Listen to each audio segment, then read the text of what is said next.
Liberal, radical, conservative. We throw these words around all the time, right? But what if I told you their original meanings aren't at all what you think?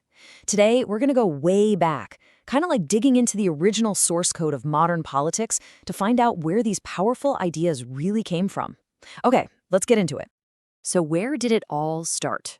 Well, to find the answer, we've got to travel back in time to a moment in history when, honestly, everything was up for grabs. A time of huge revolution and explosive new ideas about how a country should even be run. All right, so picture this. We're in 19th century Europe, and it is the chaotic, messy aftermath of the French Revolution. The old way of doing things, kings, absolute dynasties, it was all crumbling. And everyone was desperately asking the exact same question: what comes next? And look, this wasn't some quiet, polite debate. No way. This was an all-out battle for what the future would look like. All of this turmoil sparked these really intense arguments about how society should be put together, and that led to different political groups forming, each with a completely different vision. So, out of all that mess, one of the first groups to really step up with a clear, organized plan, well, they called themselves the liberals. They were some of the very first people to argue that, hey, we need to fundamentally reshape society. So, what was their big idea? Well, they wanted to build a completely new kind of nation. They were all about replacing that old system of powerful monarchs with something that was way more tolerant, more representative, and more just for the people.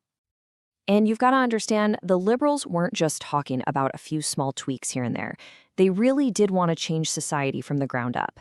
This was about building a whole new model, not just patching up the old one. Okay, so let's break down what they believed, because for the 19th century, wow, this was revolutionary stuff. Think about it. They wanted a nation that tolerated all religions, at a time when that was definitely not the norm.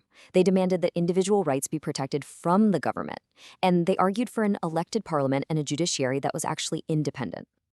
But hold on. Just when you think they sound super modern, we get a huge plot twist. And I mean, it is a big one. It's really important to get this next part right.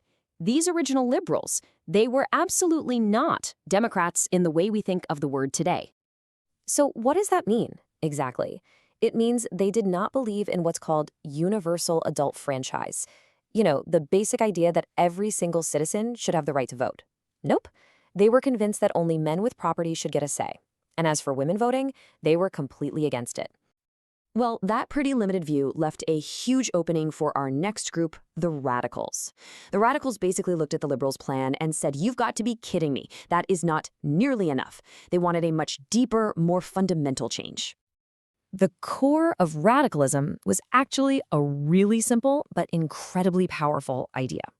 They believed a government should be based on what the majority of the population wants, not just a handful of wealthy guys who own land. And that, right there, was a direct challenge to the liberal vision. And this is where you can really see the massive difference between them. When you ask that key question, who gets to vote? The liberals' answer was clear: only men with property. The radicals' answer? The majority of the people. And a lot of them went even further than that. They were big supporters of women's suffrage movements. So yeah, a huge difference. And their ideas didn't stop at the ballot box. They also looked at the economy. They were totally against all the special privileges that big landowners and rich factory owners got. It's not that they were against private property, but they really did not like the fact that so much wealth was stuck in the hands of just a few people. Okay, so you've got the liberals who want some change, and then the radicals who are demanding a total overhaul. It was pretty much inevitable that a third group would pop up in response to all this, and that group was the conservatives. And what's so fascinating here is that the conservatives weren't just standing on the sidelines yelling, "Stop!" Their ideas actually evolved. See, before the French Revolution, they were pretty much against the whole idea of change, period. But that revolution was such a massive shock to the system, it forced them to rethink things. So by the 19th century, they came around to a new idea. Okay, change is going to happen, we can't stop it, but it has to be slow, it has to be careful, and you have to respect the past while you do it. Okay, so let's pull back and see the whole picture. You end up with these three totally distinct ideologies, all born in this fiery revolutionary time. And each one is holding up a completely different blueprint for how society should work. And this really breaks it all down beautifully. So on one side, you've got the liberals. They're for change, but they want to keep power in the hands of wealthy men. Then you've got the radicals, who are pushing for fast, deep change and a government that listens to the majority. And finally, the conservatives, who accepted that change was necessary, but insisted it had to be gradual and honor tradition. Three groups, three very different ideas of progress. Which, of course, brings us to the big question for today. I mean, these battle lines were drawn over 2 centuries ago. The names, liberal, radical, conservative, they're still here. But the ideas? Wow, they have changed so much in ways the original founders could never have even imagined. So the real question is, when we use these words now, what do we actually mean? And how much of that original political DNA is still left in them today?